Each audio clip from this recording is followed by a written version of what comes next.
Girls, we are so back. We are back. Thank you very much for everybody sticking around, coming on, and all that other good stuff. But we have some amazing guests here. And here's the thing, I won't be doing any interviewing. Yeah, Yes, she will.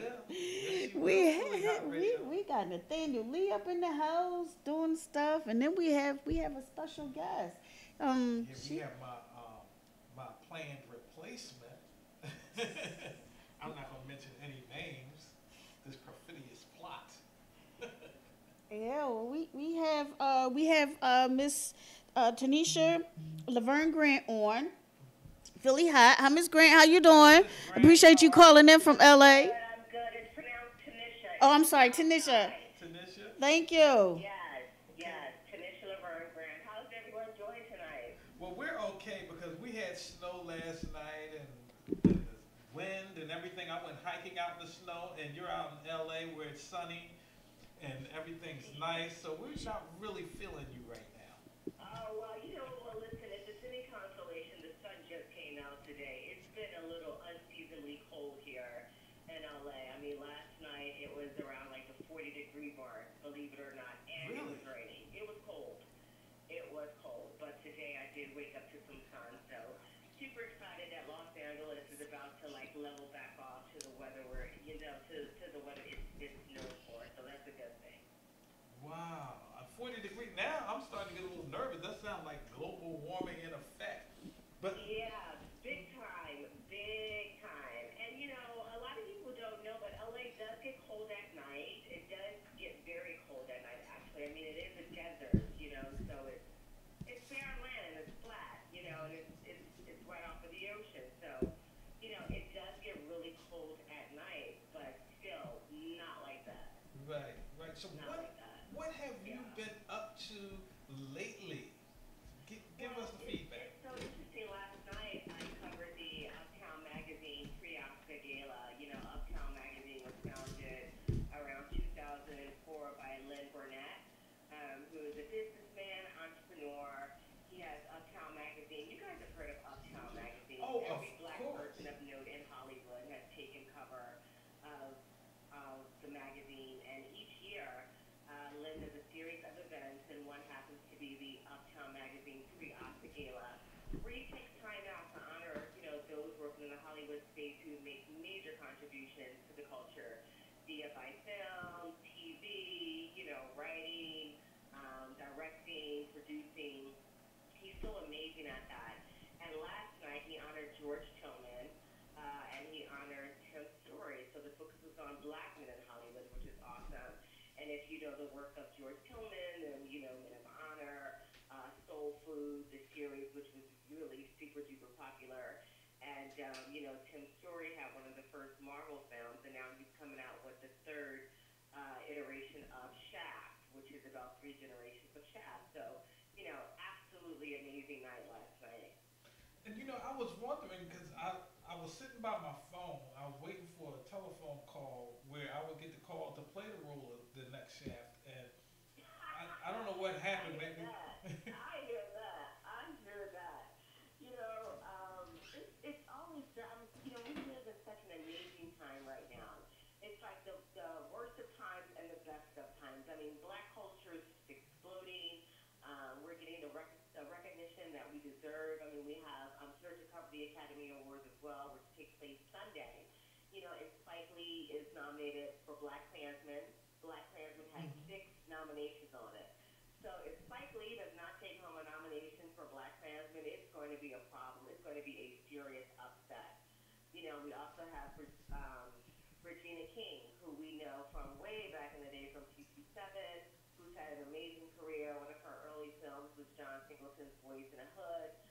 She's since gone on to have like major roles opposite Will Smith and some major heavy hitters in mainstream Hollywood, and she's been nominated for Isabel Street to Talk for Best Supporting Actress. So, I mean, I'm here for it all. And then there's Ruth Carter, who is the costume designer for Black Panther, and she has been nominated for Best Costume Designer. And if she wins, she will be the first African American to win in that category. So this year is a pretty historic year for the Academy Awards, and I'm just so excited and so blessed to know that I'm going to be in the house. speaking of that, Tanisha, you'll be in the house. Now, I'm trying to figure out how you could hook a brother up from Philadelphia so I can be right by your side. How we gonna do that? And listen, you and like thousands of other people, it's so interesting because it's work. It's work. I press in. I'm a journalist, and I apply, and they either say yes or they say no. But it's as simple as that. It's just I've been in and out of this business for about 20 years, starting at NBC 10 in Philadelphia, doing an internship with WTXF and Fox. I did a KYW News Studies program when I was only but 16 years old. And so I've worked my way through the ranks, and, fast forward almost 20 years ago to the date that I moved to Hollywood, I'm getting an opportunity to cover the Academy Awards yet again. This is my 5th time being invited, and this will be my 3rd time actually being on the ground in-house and covering the event. And I'm just, you can, what does my nephew say, stick your pinky in it and taste it? Like, I feel that good. Like, Right. I'm just so excited. Now, So excited. now, when you first entered the arena of journalism, is that what you aspired to do?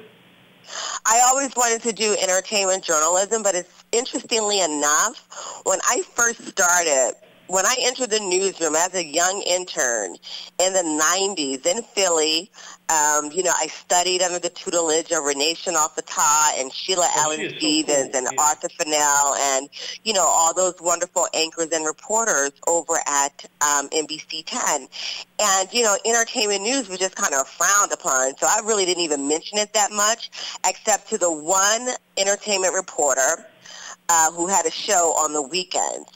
And I wasn't even scheduled to work weekends, but I would come in on weekends just so that I can hang around this guy, and kind of study him. And the great thing about being an intern back then, and I don't know if they still do this, but when I was an intern, they had me on a kind of rotation where, I shadowed every reporter, who had a focus. So I shadowed the consumer reporter, the, legal reporter, which was Renee. So I kind of I really want to do entertainment. And other journalists would be like, well, that's not real journalism and blah, blah, blah, blah, blah. But entertainment journalism is the first form of currency that other people in other parts of the world see. Right. Right. I agree. When you watch television, and it doesn't matter what station you're watching, even if it's something coming out of the BBC, but when you're watching, an interview of someone who is not from the United States, the first thing they talk about is, oh, I saw such and such when it finally ran on a station in my country in Africa. Or, in my little village in Calcutta, wherever, or watching, somebody on television in the favelas in Brazil. So entertainment news is our heaviest form of currency. It is the first thing that people see of us and dial into our experience and what they think it's like for us in the United States, which is why it's so important for me to be, a thorough and accurate entertainment journalist. Because I'm carrying the story, I'm carrying the narrative, and it's really important that other people in other parts of the world see how wonderful and how rich the contributions that African Americans have made in the culture. And Tanisha, you started very, very young, as you said, but we also, right here in the studio today, we have what may be America's youngest journalist. And let me just say that, again, it's a perfidious plot to sabotage my career and to replace me because I'm old. And but I caught on. I'm a journalist. I catch on to things real fast. Just so you introduce yourself to Tanisha. Hi, my name is Tiana Sermons, and I'm a reporter. Hello, Tiana. How are you? Good. And how old are you? It's a pleasure to meet you today. Yes. And I am 8. It's 8 years You're old today. 8 years old. Oh, my goodness. Have at it. And guess what? She's already been picked up by, what is it, Time Life for Kids? Time for Kids. Time Oh, magazine for wow. kids. Yeah, and so look, she got me beat already. I just might as well just step to the side and just let the younger generation take over. Tanisha, what would you advise? No, that's what we're not doing. We're not letting anybody take over anything. Every voice matters. Every generation needs somebody to help push the needle. Push the needle. Every generation has to be represented. It's so important. It's so important. I ain't never let anybody. It ain't a seat for anybody who thinks they're going to take over my seat. It's just there ain't no room. There's room for you to create your own path because there's room for everybody. But I'm never ever stepping aside, and neither should you. Don't ever step aside. I could give you a hug for that, Tanisha. Thank you. Encouragement. So this young lady we had on our show before, phenomenal. Well beyond her years in wisdom. Well beyond her years in wisdom. So tell us what you're working on now. Right. What I'm working on now is, as a matter of fact, I am doing some guest hosting work on a show based out here in Los Angeles. It's called Black Hollywood Live. They have a few shows that are being born out of Black Hollywood Live, and one is called The Trend. So I am guest co-hosting on that show today. I did a guest co-hosting spot last month when I was in LA covering the Golden Globes. So, I'm going to do a series of, guest co-hosting spots and, see what else can be born out of this opportunity. They did, the executive producer of the show did, ask if I wanted my own show. So we're just kind of talking about it, just trying to, kick around the idea, of what that would look like. But the platform is owned by Maria Menounos. I don't know if you remember Maria Menounos, who used to be on Extra. I do not. I'm sorry. Oh, wow. She is a wonderful entertainment journalist. She and her husband, Kevin Undergaro, own this amazing online platform. Black Hollywood Live is one of them, along with AfterBuzz. And they're just doing great stuff in the space out here.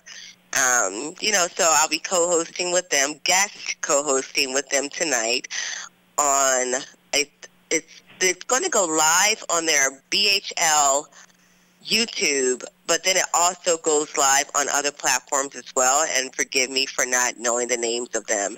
But you can go on YouTube to BHL around the 5:30 mark, actually, and the show goes for about an hour, and it's live. You can comment as we're, talking, and tonight we got a lot of stuff to talk about.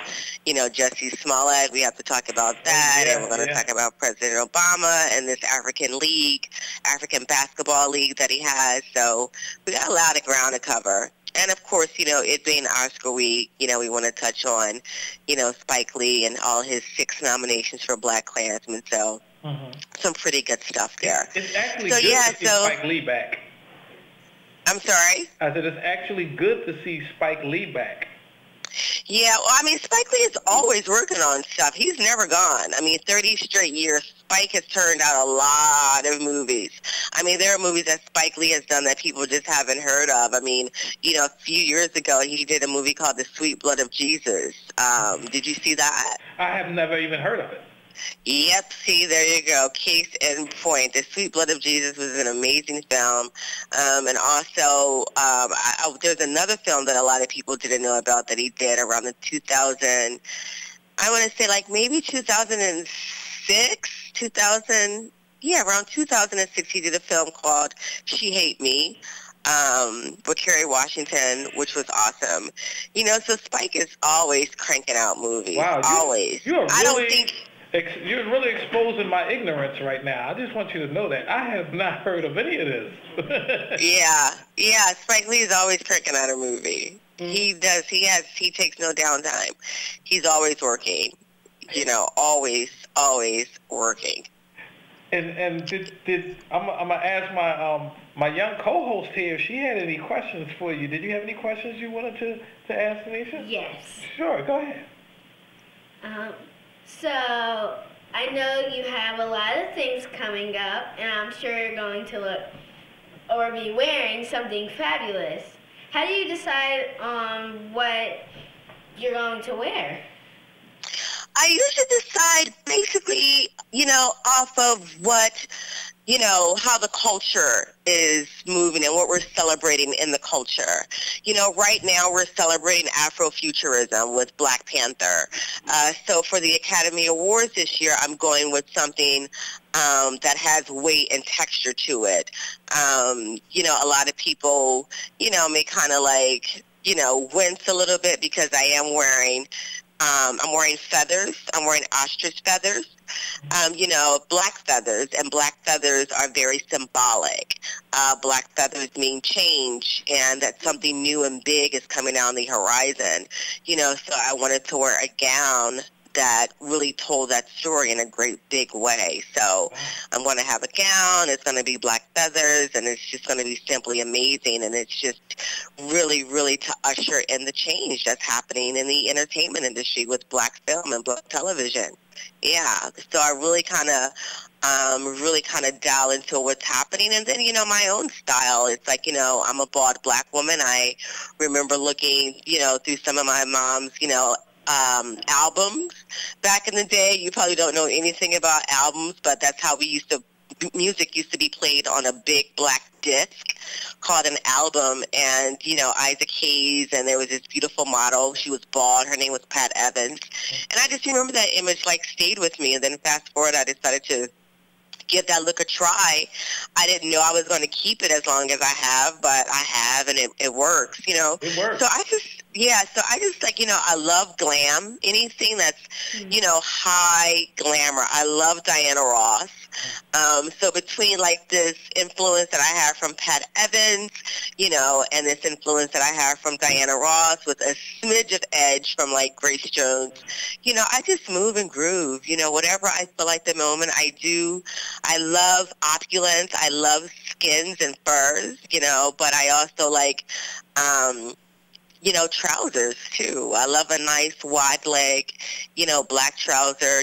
Last night I wore a pair with a beautiful camel color swing kind of coat that was like a trench coat and a cape in one, and it was an amazing piece. So I love to really throw it back to the 70s. The 70s is the decade that I was born. So it's just like I was brought into the culture, in the 70s and greatly influenced by the style of that decade. So that's how I pretty much, my style is a reflection of the decade in which, I came into this world and the things that were happening. Okay. I hope that answers your question, Tiana. Yes, and when you were mentioning that, the brown cape that you were wearing, I actually saw that, and it was beautiful. Oh, my gosh. Well, thank you so much. You're welcome. Thank you. Yeah, it's one of my favorite pieces, actually. Oh. And that was my first time wearing it. It was last night. I was hoping I took it out of the suitcase because I just flew into L.A. The night before last. So I was just like, oh, my God. I had to hang it up in the shower to get all the, suitcase crinkles out of it. But it turned out good, so I was happy about it. Yep. Is there one in my size? You know what? Oh, look at this. Listen, there isn't one in your size, but I'm sure we could find one. I'm sure somebody can make something similar. Oh. I know a couple people. There's a designer in Philly who has dressed me for 4 different red carpets. Her name is Ann Luchade. You should reach out to her, Ann Luchade. As a matter of fact, I wore a gown of hers to the Academy Awards last year, and I wore a gown of hers to the Golden Globes and to ABFF Honors. And the gown that I wore from her from ABFF Honors was actually applauded by Ruth Carter, who's been nominated for Black Panther for costume design. So she's that good. She's that great. And I'm sure she could make a cape coat for you. Teeny tiny. I'm sure she could. Okay. Or I wonder if you can even Google it, cape coats for kids. And see if anything came up.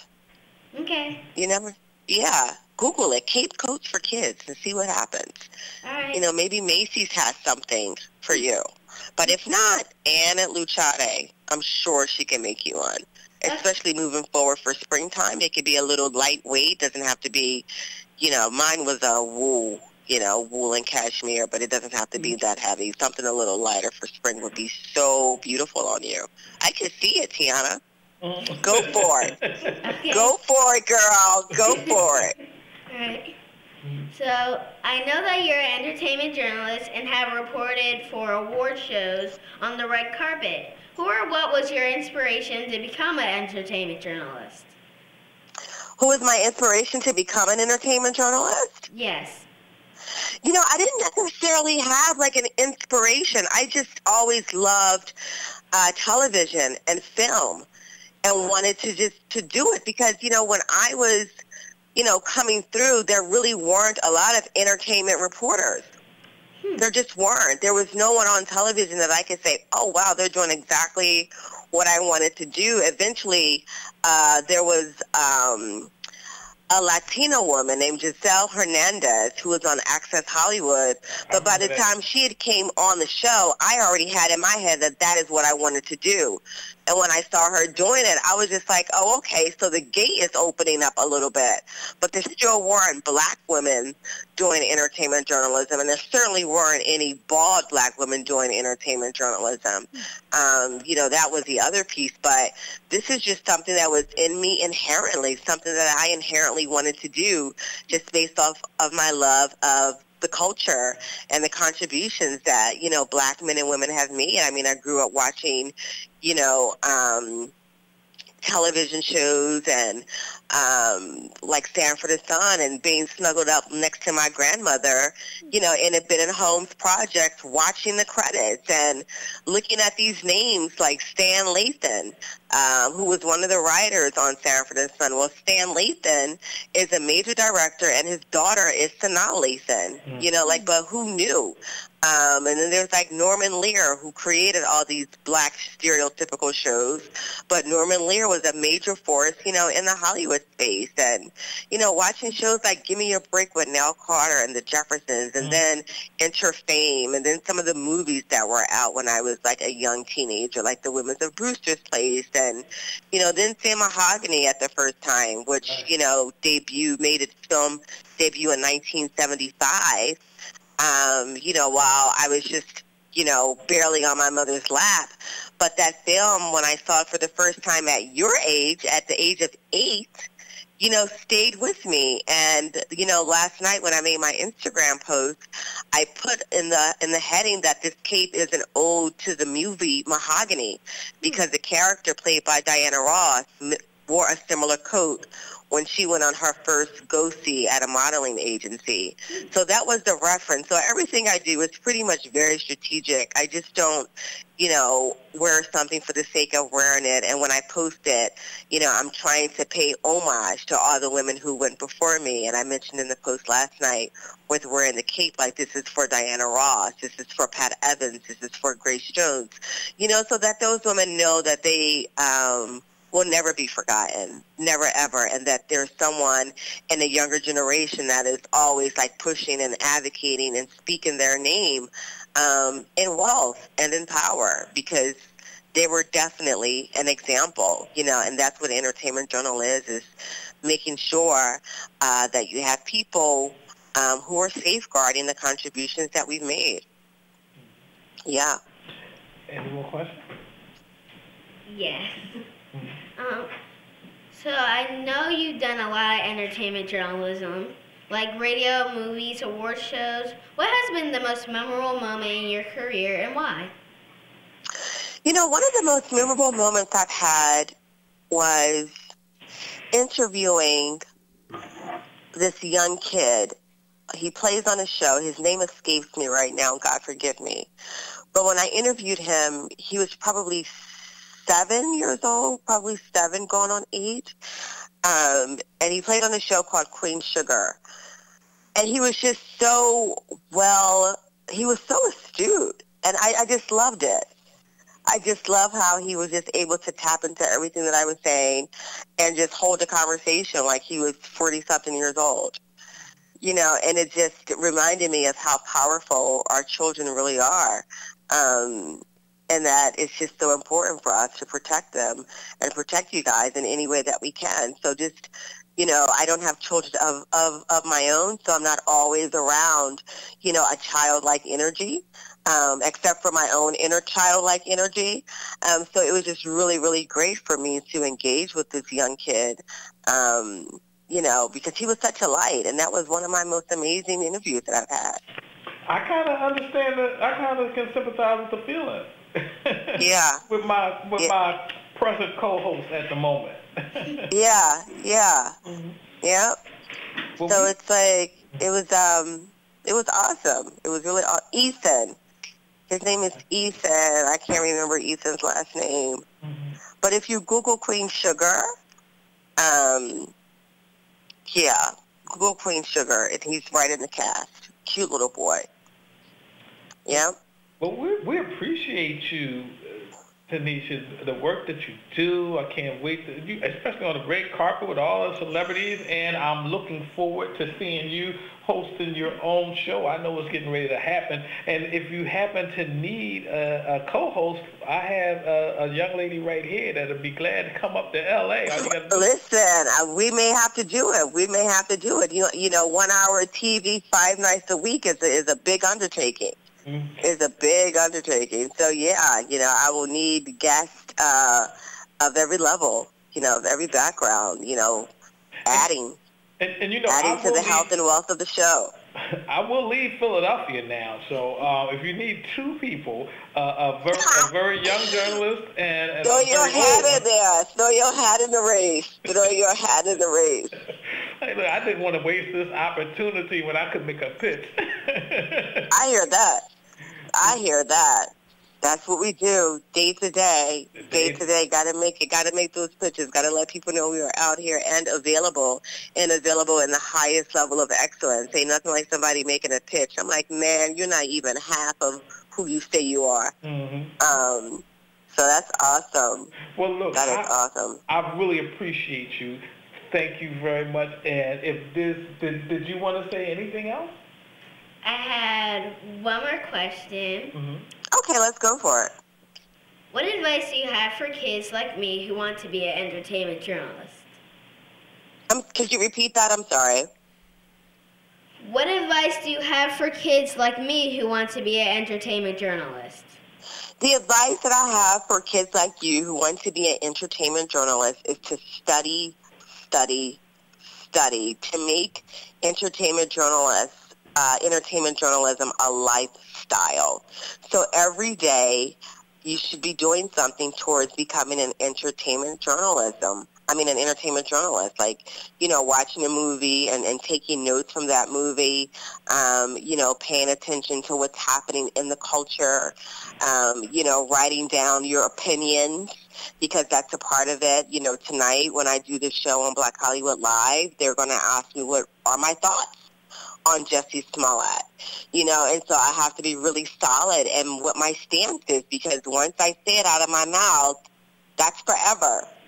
There's no taking it back, so understanding what's happening and having a stance and being able to support your stance, like intellectually, it has to make sense, so you want to constantly study, and not just things that are happening, within what we call black culture, but mainstream culture as well. If you ever have the opportunity, to interview somebody, from a mainstream film, you want to be just as effective and just as powerful in your interviewing. So just constantly study, always read, always pick up a newspaper or go online to the newspaper. I know, unfortunately, print platforms, print publications are dying off one after the other, but it's so important to stay down into the news. Yeah, so pick up your iPad or however you get your news from your phone and, go to the New York Post, go to the Wall Street Journal, like go to CNN, and see what's happening. The New York Times has a great weekend publication called The Times. They do the Times Talks, and attend events, attend private screenings in New York or in Philly that are happening, go to museums. You know, you want to just soak up. You want to be a student of the craft. You know, and when you're a student of the craft, your interviews will move more like conversations as opposed to just straight out question and answer, because there are breaks in a question and answer. But when you're having a conversation because you know about that particular talent, it just comes off in a very organic way. It doesn't even sound like an interview. And that's what I like. I like for my interviews to sound like conversations and less like interviews. All right, great. Thank you so much, Tanisha. Thank Tanisha, you. for Thank your you so time. much. And all the best to you. Thank And you. look up Anna Luchade. She'll get you in a good coat for spring. Okay. And thank you again. We really appreciate you taking the time to stop here and at Philly Hot Radio, and we're looking forward to seeing you on the red carpet. All righty. Thank you so much, my loves. Enjoy the rest of your day. All Take right. care. You do the same. Good night.